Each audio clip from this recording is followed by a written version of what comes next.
Hello everyone. In this video lesson, we will discuss the seventh section of this magazine, that is agriculture. And this section is further subdivided into many other sections like agriculture, input, then marketing, etc. etc.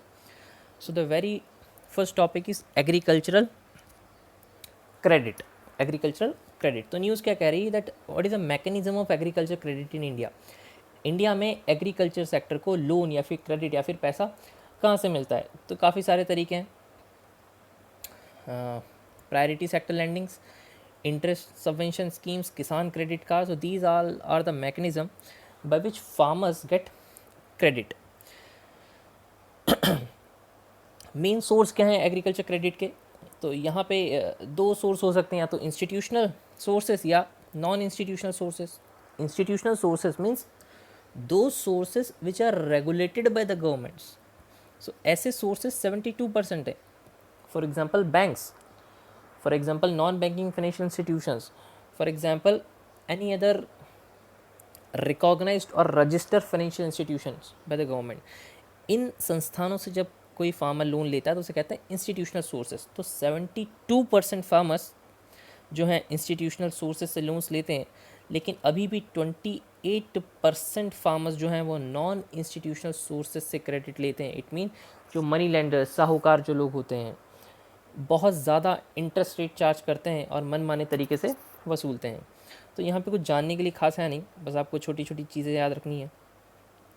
फिर जो institutional credit है उनमें भी सबसे ज़्यादा जो loans provide करती हैं वो है schedule commercial banks, and scheduled commercial banks are followed by cooperative banks, then regional rural banks.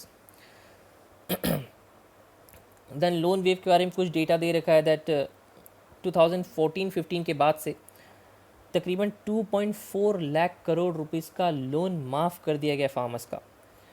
Then increase share of short term loans, कि यूजुअली फार्मर्स जो हैं शॉर्ट टर्म लोन्स ज़्यादा प्रेफर कर रहे हैं. तो यहाँ पे कुछ जानने के लिए खास चीज़ है नहीं. Then agriculture financing in India. Agriculture finance की छोटी सी हिस्ट्री दे रखी है. फर्स्ट फेज़ जो है फर्स्ट 5 ईयर प्लान से शुरू हुआ था 1951 से.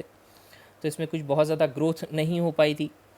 फिर 1969 में बैंक्स का नेशनलाइजेशन शुरू किया गया ताकि बैंक्स की रीच दूर दराज और रूरल एरियाज़ में पहुंचाई जा सके. देन फेज़ 2 है. इसी फेज़ 2 में प्रायोरिटी सेक्टर लैंडिंग्स आई. अभी हम देखते हैं क्या है. प्रायोरिटी सेक्टर लैंडिंग्स आरआरबीज़ बनना शुरू हुई, कोऑपरेटिव्स बनना शुरू हुई. फिर 1982 में नाबार्ड सेटअप किया गया. फिर फेज़ 3 1991 के बाद. और तो इसमें कुछ खास जानने का है नहीं. 1991 के बाद बैंकिंग रेगुलेशंस में काफ़ी सारे रिफॉर्म्स किए गए थे.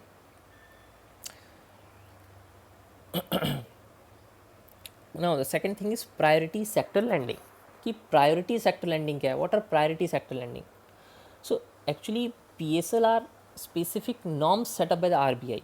आरबीआई ने कुछ नॉर्म सेट किए हैं, कुछ स्पेसिफिक गाइडलाइंस इशू की हैं फॉर बैंक्स, कि जो भी बैंक्स हैं जो इंडिया में ऑपरेट करती हैं उन्हें अपनी टोटल लैंडिंग का कुछ परसेंट कुछ स्पेसिफिक सेक्टर्स को लैंड करना होता है. और जो स्पेसिफिक सेक्टर आरबीआई ने डिज़ाइन किए हैं, लिस्टेड किए हैं, उन्हीं को कहा जाता है प्रायोरिटी सेक्टर. सो ये वो सेक्टर्स होते हैं जो इकॉनमी के लिए बहुत इंपॉर्टेंट है.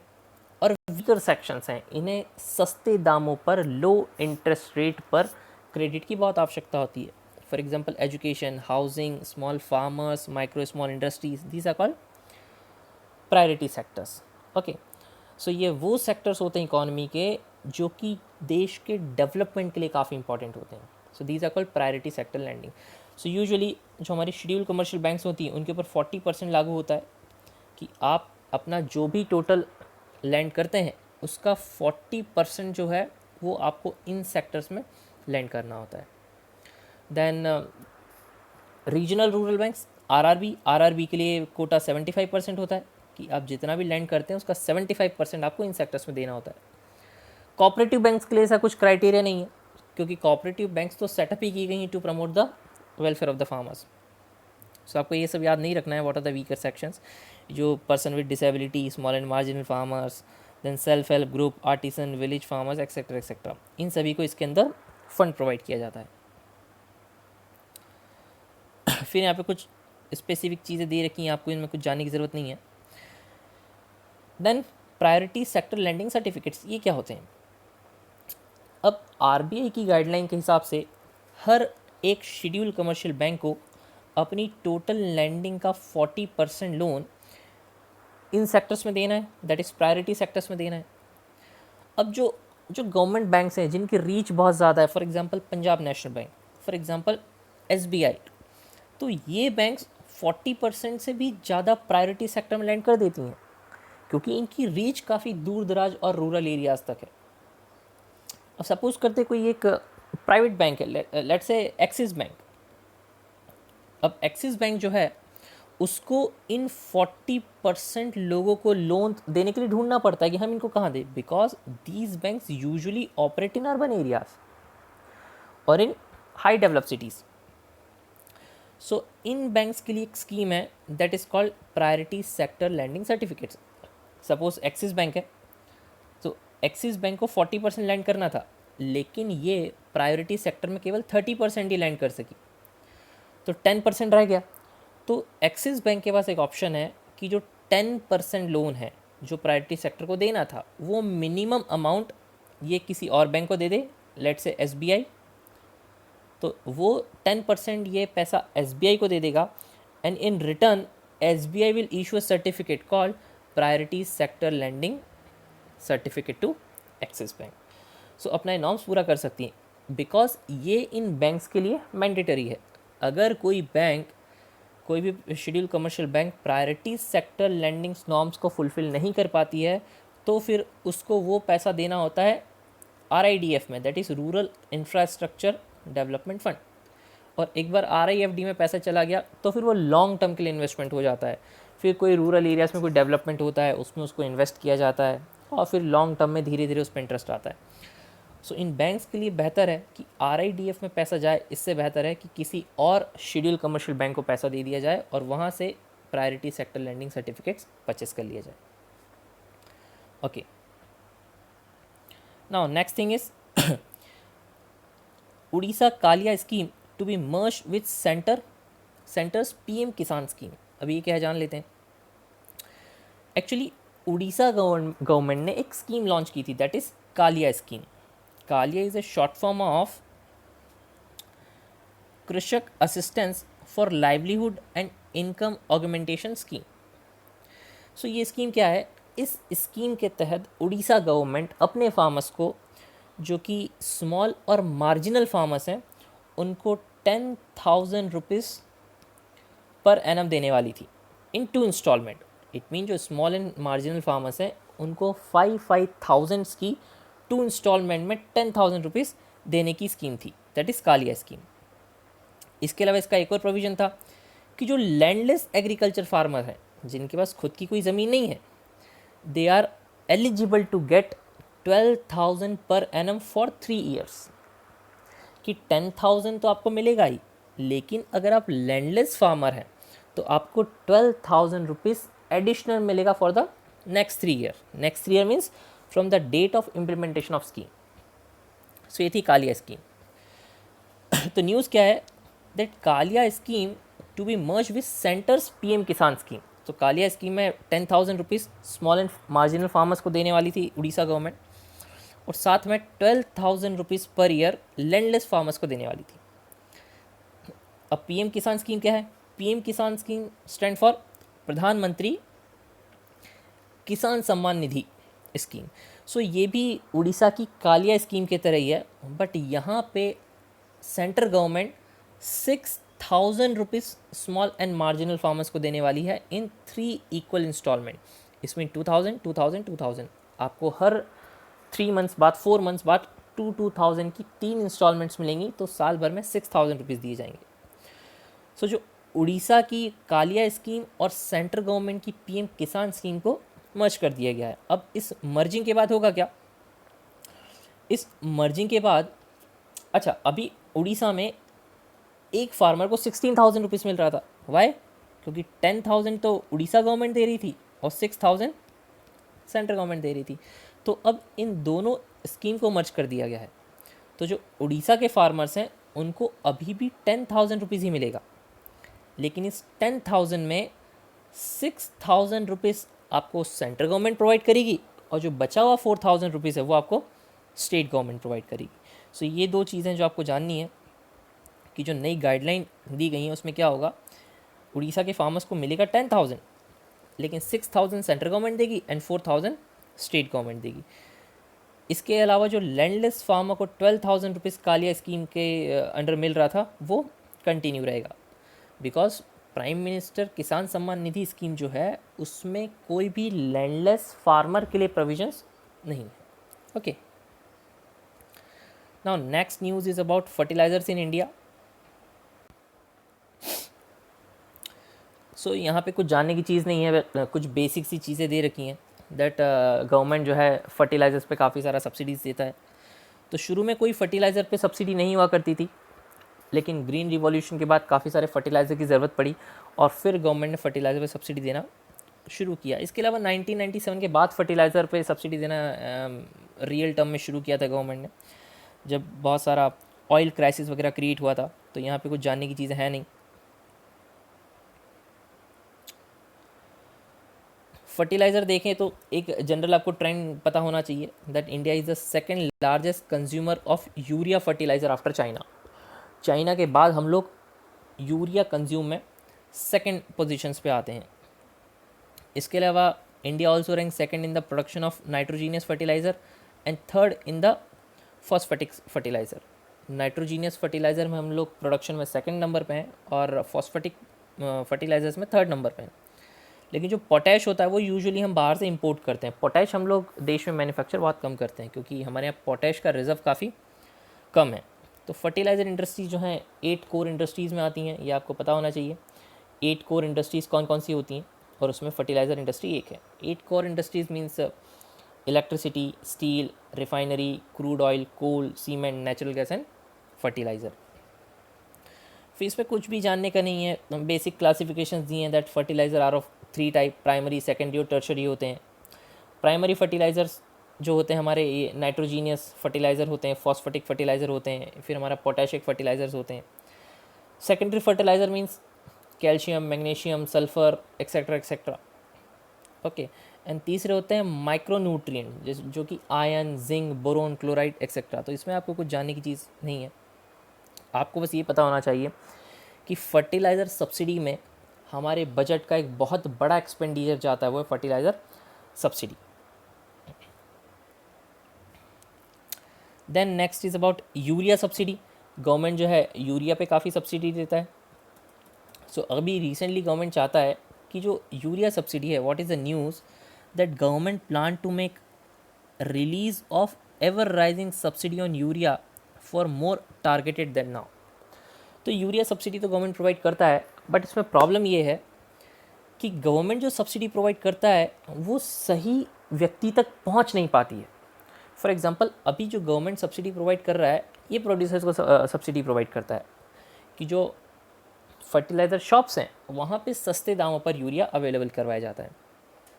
तो इसका ड्रॉबैक क्या होता है कि फार्मर्स तक तो सस्ते दामों तक यूरिया नहीं पहुँचता, बट जो इंडस्ट्रियलिस्ट हैं, जो इंडस्ट्रीज़ में यूरिया की रिक्वायरमेंट होती है, तो वो लोग सस्ते दामों पर यूरिया परचेस कर लेते हैं और जहाँ तक पहुँचनी चाहिए सब्सिडी वहाँ तक पहुँचती नहीं है। तो गवर्नमेंट इसके लिए इसके बाद एक इसका सॉल्यूशन लेके आई, नीम कोटेड यूरिया। नीम कोटेड यूरिया, ताकि जो नीम कोटेड यूरिया होता है उसको इंडस्ट्रीज़ में यूज़ नहीं किया जा सकता।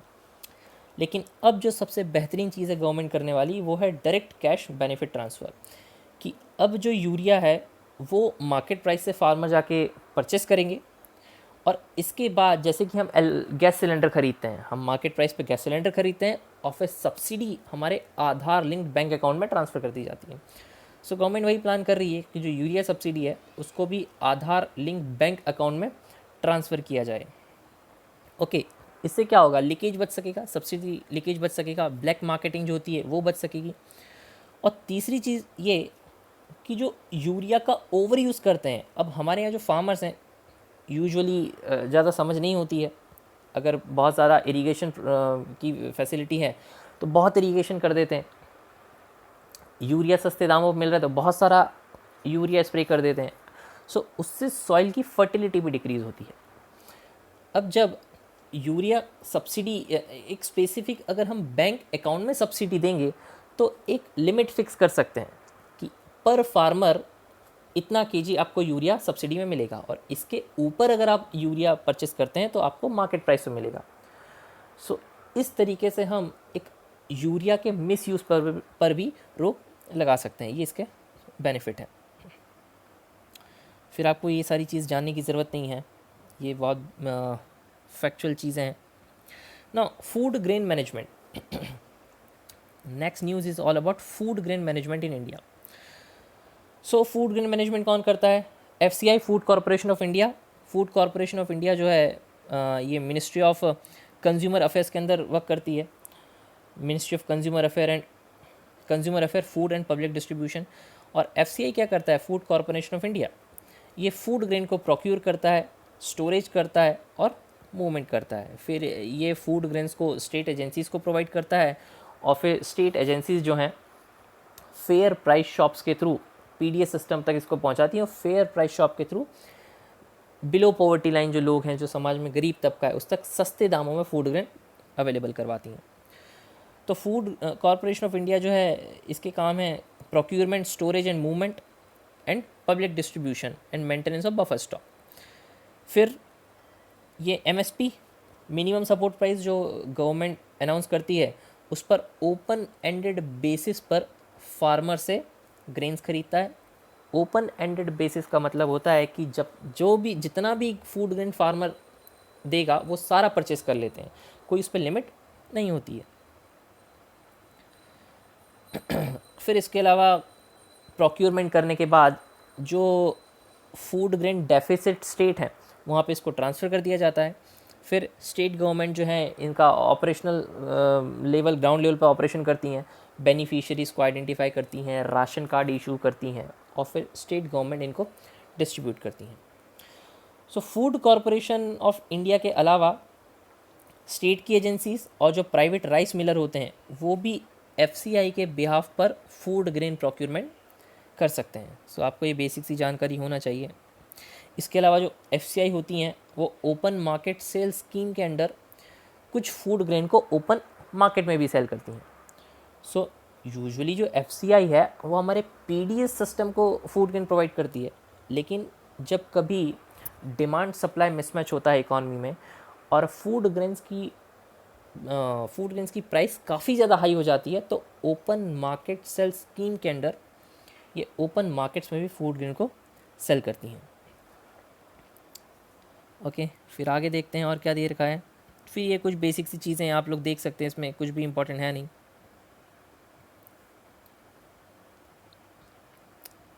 Now next news is about PDS reform. So news क्या कह रही है? To bring automation in public distribution system, electronic point of sale was initiated in Punjab. Electronic point of sale means what?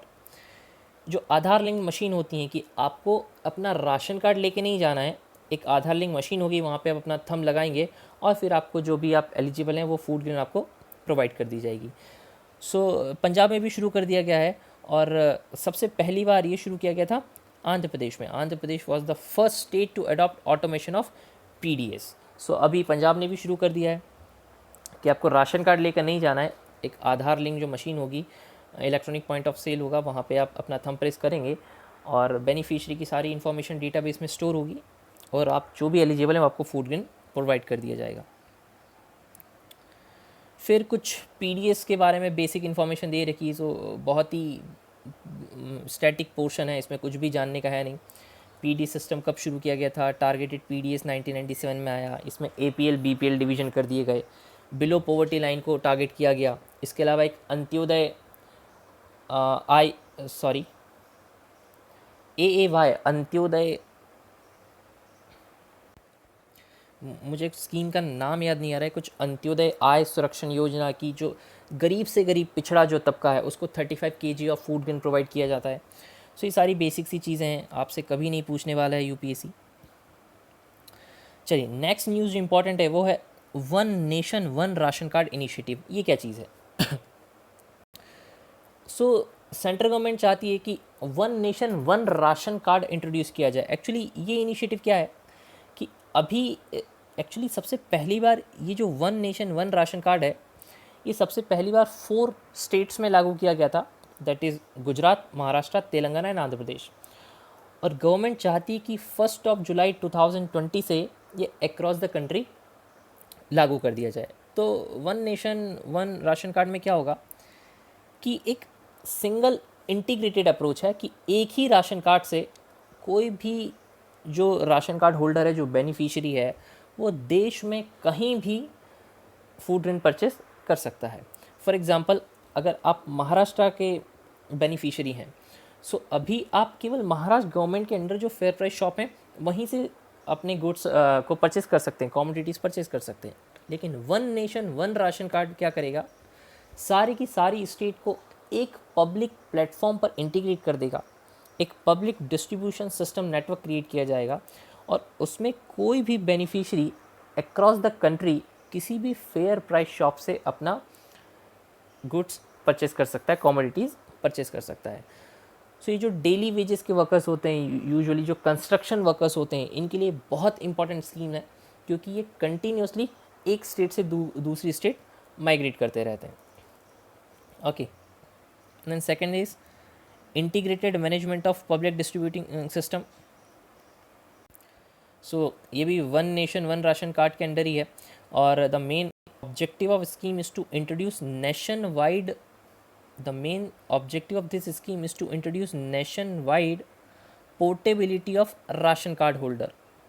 कि वही जो one nation one ration card है उसी के अंडर है कि integrated management of public distributing system, कि की सारी शॉप्स को एक प्लेटफॉर्म पर यूनाइट कर दिया जाए। So it will enable the migratory ration card beneficiaries to live their entitle food grain from any fair price shop of their choice in the country. पूरे देश में जहाँ से इच्छा हो वहाँ से आप अपना जो बेनिफिशरी हैं वो अपने कमोडिटीज़ और गुड्स को परचेस कर सकते हैं। देन एक्सेस बफर स्टॉक, आप केवल इसको रीड कर सकते हैं, इसमें कुछ भी पढ़ने का नहीं है, समझने का नहीं है। Now next is price deficiency payment scheme, ये समझ लेना चाहिए। प्राइस डेफिशिएंसी पेमेंट स्कीम क्या होता है? यूजुअली गवर्नमेंट एमएसपी डिक्लेयर करती है क्रॉप्स के लिए, that is minimum support price, usually food grains के लिए, व्हीट राइस के लिए डिक्लेयर करती है, और फार्मर्स एमएसपी पर अपने फूड ग्रेन को, अपने प्रोड्यूस को गवर्नमेंट को सेल कर सकते हैं। बट प्रॉब्लम ये होती है कि गवर्नमेंट हर एक कॉमोडिटी, हर एक प्रोड्यूस को प्रोक्योर नहीं कर सकती। लेट्स से टोमेटो, कि टोमेटो को गवर्नमेंट प्रोक्योर नहीं कर सकती because tomato is a perishable product.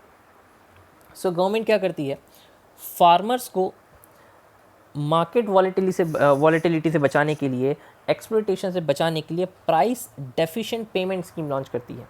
तो सबसे पहली बार ये मध्य प्रदेश में लॉन्च की गई थी, दैट इज़ भावांतर भुगतान योजना। सिमिलरली ये हरियाणा गवर्नमेंट की स्कीम की बात कर रहे हैं, दैट इज़ भावांतर भरपाई योजना। फॉर एग्जांपल, टोमेटो के लिए गवर्नमेंट ने एमएसपी डिक्लेयर किया and that MSP is 10 rupees पर केजी। लेकिन मार्केट में जब फार्मर टोमेटो को सेल करने गया तो मार्केट में जो प्राइस है वो है 8 रुपीज़ पर केजी। तो ये जो 2 रुपीज़ का यहाँ पे डिफरेंस आ रहा है, ये इस स्कीम के अंडर कवर कर लिया जाएगा। तो फार्मर्स को कहा जाएगा कि कोई बात नहीं, हमने 10 रुपीज़ एमएसपी डिक्लेयर किया था, लेकिन मार्केट में जो 8 रुपीज़ प्राइस चल रहा है, आप उस पर टोमेटो को सेल कीजिए, और जो बीच का जो 2 रुपये है, जो प्राइस डेफिशिएंसी आ रहा है, वो हम आपके आधार लिंक बैंक अकाउंट में ट्रांसफ़र कर देंगे। सो ये बहुत अच्छी स्कीम है, क्योंकि फार्मर्स, गवर्नमेंट हर क्रॉप को तो प्रोक्योर कर नहीं सकता। सो गवर्नमेंट उसके लिए लेके आता है price deficiency payment scheme. So recently Haryana government decided to bring more crop under Bhavantar Bharpai Yojana. So Haryana government की स्कीम है भावांतर भरपाई योजना, है वही price deficient scheme. Okay, then एक एमपी गवर्नमेंट की भी स्कीम है, दैट इज़ भावांतर भुगतान योजना। इसके अलावा कर्नाटक गवर्नमेंट ने भी कुछ मिल्क फार्मर्स के लिए इस टाइप की स्कीम लेके आए थे, और सेंट्रल गवर्नमेंट की भी एक स्कीम है, दैट इज़ प्रधानमंत्री आशा स्कीम। प्रधानमंत्री आशा स्टैंड फॉर प्रधानमंत्री आय संरक्षण अभियान, अन्नदाता आय संरक्षण अभियान। और ये जो प्रधानमंत्री अन्नदाता आय संरक्षण अभियान है, इसके अंडर में 3 स्कीम्स हैं, और उसमें से एक है प्राइस डेफिशिएंट पेमेंट स्कीम। कि गवर्नमेंट हर क्रॉप के लिए कुछ price deficient payment scheme launch करेगा, उसमें वो एमएसपी डिक्लेयर कर देगा और फार्मर से कहेगा कि आप मार्केट में जाके आपकी कमोडिटीज़ को सेल कीजिए और फिर जो भी प्राइस डिफरेंस होगा वो हम आपके bank linked Aadhaar link bank account में ट्रांसफ़र कर देंगे. So this is all about price deficiency payment scheme. Now the next is market intelligency and early warning system portal. ये क्या चीज़ है? So ministry of food processing and industry ने ये एक पोर्टल लॉन्च किया है और इस पोर्टल का काम ये होगा कि मार्केट में जो प्राइस फ्लक्चुएशन होता है उस पर ये निगरानी रखे और गवर्नमेंट को पहले ही पता चल जाए ताकि गवर्नमेंट उसके लिए कुछ मेजर्स ले सके. सो हमारी कंट्री में प्राइस फ्लक्चुएशन की बहुत बड़ी प्रॉब्लम है. तो यहाँ पे बता रखा है कि why the prices of agriculture produce fluctuate in our economy. क्योंकि हमारा देश जो है एक मानसून डिपेंडेंस कंट्री है. सो मानसून डिपेंडेंसी है, चेंजिंग पैटर्न ऑफ क्लाइमेट, कॉब wave phenomena, then inadequate infrastructure etcetera. इन सभी कारणों से जो प्राइस फ्लक्चुएट होते हैं इकॉनमी में उसको कंट्रोल करने के लिए, उसको मॉनिटर करने के लिए ministry of food processing industries ने एक पोर्टल लॉन्च किया है, that is market intelligency and early warning system portal. इसके नाम से ही पता चलता है, that is early warning system portal. Then cob wave phenomena क्या है ये आपको समझ लेना चाहिए. What is cob wave phenomena? Cob wave phenomena क्या होता है? फॉर एग्जांपल कि इस सीज़न की बात करते हैं हम, कि सपोज़ करते हैं कि इस सीज़न में अनियंस की कीमत बहुत बढ़िया है, अनियंस बहुत महंगा मार्केट में है. तो फार्मर्स ने देखा कि हाँ भैया इस बार जो है मार्केट में अनियंस की बहुत डिमांड है और अच्छा खासा दाम मिल रहा है. तो नेक्स्ट सीज़न में क्या किया, फार्मर्स ने पोटैटो छोड़ा और सभी फार्मर्स ने ऑनियन प्रोड्यूस किया. तो ऑनियन का इतना प्रोडक्शन हुआ कि सप्लाई इतनी ज़्यादा हो गई और उससे अनियन की प्राइस पूरी तरीके से डिप हो गई. अब अनियन की प्राइस डिप हो गई लेकिन पोटैटो की प्राइस बढ़ गई, प्रोडक्शन कम है. तो इस बार फार्मर्स ने देखा कि अनियन में फ़ायदा नहीं है, फ़ायदा पोटैटोज़ में है. तो नेक्स्ट सीज़न में सारे फार्मर्स ने पोटैटो ग्रो कर लिया. सो इस फिनोमेना के कारण जो प्राइस फ्लक्चुएट होता है, जो recurring cycle of rise and fall in the output and prices, this phenomena is called cob wave phenomena. So India में मोस्ट कॉमनली ये फिनोमेना देखने को मिलता है. सो गवर्नमेंट ने जो पोर्टल लॉन्च किया है, that is market intelligency and early warning system portal, ये यूजुअली ऑपरेशन ग्रीन को टारगेट करने के लिए लॉन्च किया है. सो ऑपरेशन ग्रीन क्या है? Operation green last year government ने लॉन्च किया था, जिसमें 3 क्रॉप्स को कवर किया गया था, that is tomato, onions and potato. ये जो 3 क्रॉप्स हैं इनमें जो प्राइस फ्लक्चुएट होता है उसको स्टेबल करने के लिए गवर्नमेंट ने ऑपरेशन ग्रीन लॉन्च किया था. और ऑपरेशन ग्रीन में ये 3 क्रॉप्स को टारगेट किया गया था, that is tomato, onions and potato. और अभी इन्हीं तीनों क्रॉप्स पर निगरानी रखने के लिए, एक रियल टाइम मॉनिटरिंग रखने के लिए गवर्नमेंट ने ये नया पोर्टल लॉन्च किया है. Next is agricultural marketing. What is agriculture marketing? So agriculture marketing में सबसे पहली न्यूज़ है वो है एग्रीकल्चरल प्रोड्यूस मार्केटिंग कमिटीज़. सो ये न्यूज़ में क्यों है? सो सेंट्रल गवर्नमेंट स्टेट गवर्नमेंट से ये चाहती है कि ये जो पुरानी APMCs जो हैं, जो एग्रीकल्चर प्रोड्यूस मार्केट कमिटीज़ जो हैं, आप इनको बंद कीजिए और सारे की सारा सिस्टम ट्रांसफ़र कीजिए ई-नेम पोर्टल पर, that is electronic national agricultural market. So जान लेते हैं APMCs क्या होती हैं. सो APMCs जो होती हैं स्टेट गवर्नमेंट के द्वारा बनाई जाती हैं और स्टेट गवर्नमेंट इसको बनाती है ताकि जो मिडिल मैन जो होते हैं, जो फार्मर्स का प्रोड्यूस को परचेस करते हैं, उनको एलिमिनेट किया जा सके और फार्मर्स सीधे गवर्नमेंट के थ्रू जो ऑथराइज्ड मंडी है वहाँ पे जाके अपना प्रोड्यूस सेल कर सकें. सो हर एक स्टेट गवर्नमेंट अपना APMC एक्ट पास करती है और इस मार्केट्स को क्रिएट करती है. वहीं ई-नेम क्या है? E NAM stand for electronic national agriculture market. ये 2016 में लॉन्च किया गया था और ये एक ऑनलाइन पोर्टल है जिससे देश की सारी APMC मार्केट्स को इंटीग्रेट कर दिया गया है. सो ये ज़्यादा बेनिफिशियल है फॉर फार्मर्स, ट्रांसपोर्टेशन कॉस्ट भी बचा लेता है. सो central government continuously state government पे को प्रेशराइज करती है कि आप APMCs को बंद करके सारे की सारा system electronic national agriculture market पे ट्रांसफ़र कर दिया। Then the next is additional information में कुछ चीज़ें दे रखी हैं, जैसे कि agriculture ministry to link e NAM with F P Os warehouses. जो एफ पी ओ होते हैं, फार्मर प्रोड्यूसर ऑर्गेनाइजेशन होते हैं, भी समझते हैं क्या है, वेयर हाउस हैं, उन सब में ई नैम को लिंक करना चाहती है। तो एग्रीकल्चर सेक्टर में कुछ बहुत ज़्यादा इंपॉर्टेंट जानने की चीज़ें हैं नहीं, कुछ बेसिक सी चीज़ें हैं, वो आपको सिर्फ एक बार गो थ्रू कर लेनी है।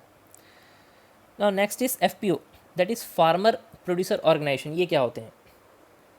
सो ये न्यूज़ में थे क्योंकि अभी सेंट्रल गवर्नमेंट का एक प्लान है कि 2022 तक फार्मर्स की इनकम को इंटू 2 करना है, और इसके लिए कमेटी सेटअप किया गया था, और उस कमेटी ने अपनी रिपोर्ट में कहा था कि अगर फार्मर्स की इनकम को 2022 तक डबल करना है, then government have to create about 7,000 FPOs by 2022। FPO stand for farmer produce organisation. So देखते हैं फार्मर प्रोड्यूस ऑर्गेनाइजेशन क्या होते हैं। सो फार्मर प्रोड्यूस ऑर्गेनाइजेशन क्या होते हैं, पहले हम देखते हैं कि प्रोड्यूसर ऑर्गेनाइजेशन क्या होते हैं। जब कोई भी प्राइमरी प्रोड्यूसर, फॉर एग्जांपल कोई मिल्कमैन है, कोई फिशरमैन है, वेवर है, कोई भी है जो हनी बी कीपिंग करता है, ये सारे प्रोड्यूसर मिलके कोई एक कोऑपरेटिव सोसाइटी बनाते हैं, that is a legal entity. उस ऑर्गेनाइजेशन को कहा जाता है प्रोड्यूसर ऑर्गेनाइजेशन। कोई भी कोऑपरेटिव सोसाइटी या कोई भी कंपनी, उसे कहा जाता है प्रोड्यूसर ऑर्गेनाइजेशन। सो जो प्रोड्यूसर ऑर्गेनाइजेशन होती हैं, these are legal entities, this can be cooperative society और can be any company. So जो प्राइमरी प्रोड्यूसर्स होते हैं वो मिलकर बनाते हैं, उसे कहते हैं प्रोड्यूसर ऑर्गेनाइजेशन। अब अगर ये प्रोड्यूसर ऑर्गेनाइजेशंस फार्मर्स ने क्रिएट किया है तो उसे कहा जाता है farmers producer organisation, that is FPO। Okay, so इसके बेनिफिट्स क्या हैं? बेनिफिट्स यही हैं कि सारे फार्मर्स एक कोऑपरेटिव सोसाइटी क्रिएट कर लेते हैं जो कि आपस में साठ गांठ के थ्रू वर्क करती है।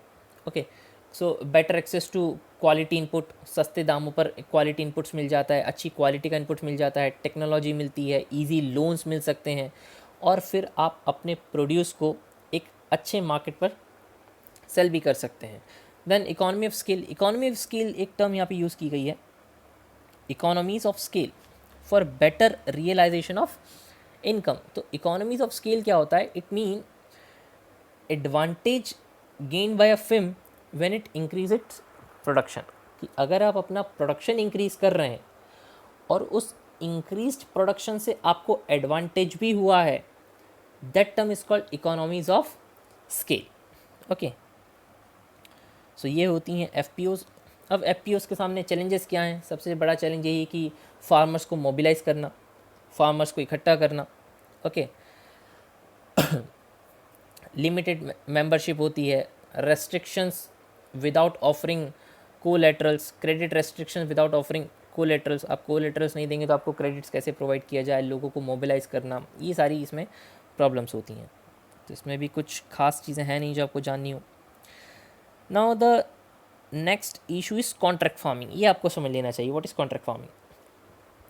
सो न्यूज़ कहती है that Tamil Nadu has become the first state to enact a law on contract farming based on line of Model Contract Farming Act of 2018।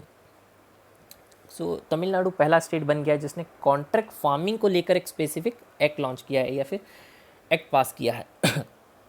So contract farming क्या होता है? एक्चुअली कॉन्ट्रैक्ट फार्मिंग एक producer और एक बायर के बीच में कॉन्ट्रैक्ट होता है। Suppose I am a producer of tomato and there is a buyer, let's any company, and that company is a tomato ketchup company. तो प्री हार्वेस्ट मीन्स प्रोडक्शन के पहले, हार्वेस्ट के पहले प्रोड्यूसर और बायर एक contract sign करते हैं, agreement sign करते हैं कि एक स्पेसिफिक प्री डिटरमाइंड प्राइस पर आपका प्रोड्यूस, आपका जो भी प्रोडक्ट है वो हम परचेज कर लेंगे। इसे कहा जाता है कॉन्ट्रैक्ट फार्मिंग।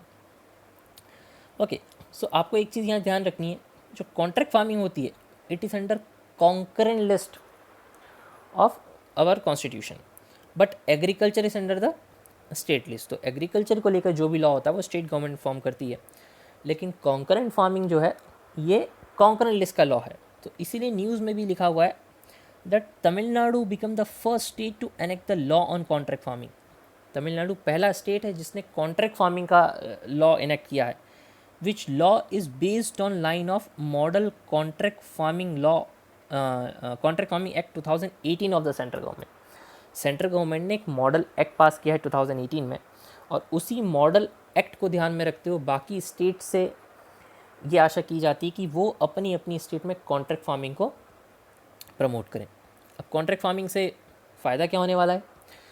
सो प्रोड्यूसर को फ़ायदा है कि अगर अगर बम्पर प्रोड्यूस होता है तो ये पता है कि आने वाले फ्यूचर में इस स्पेसिफिक क्रॉप की प्राइस बहुत नीचे जाने वाली है, तो वो निश्चिंत हो जाता है कि हाँ, मेरा तो ऑलरेडी कॉन्ट्रैक्ट है कि मैं प्री डिटरमाइंड प्राइस पर ही अपनी कॉमोडिटी को, अपने ग्रेन्स को या फिर अपने प्रोड्यूस को सेल करने वाला हूँ।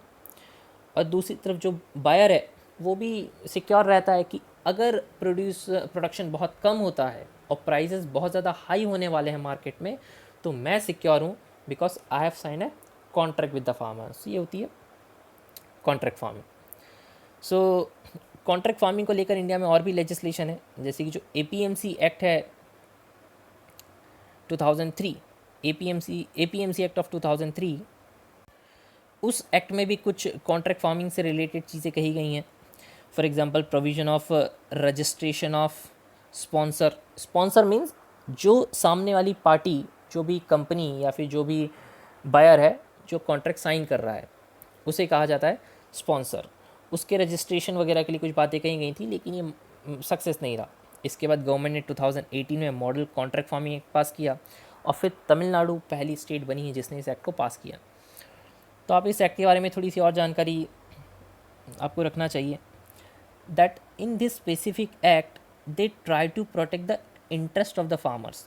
मतलब कि यहाँ पे फार्मर को एक वीक एंटिटी ट्रीट किया गया है, और जो स्पॉन्सर है, जो कॉन्ट्रैक्टिंग पार्टी है, उसको एक स्ट्रॉन्ग एंटिटी ट्रीट किया गया है। Then it ensure the buying of entire pre agreed quantity etcetera etcetera.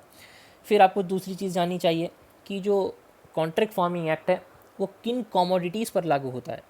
So it include all the categories of agronomic, कि एग्रीकल्चर से रिलेटेड जितनी भी एक्टिविटीज़ हैं वो सब पे लागू होता है।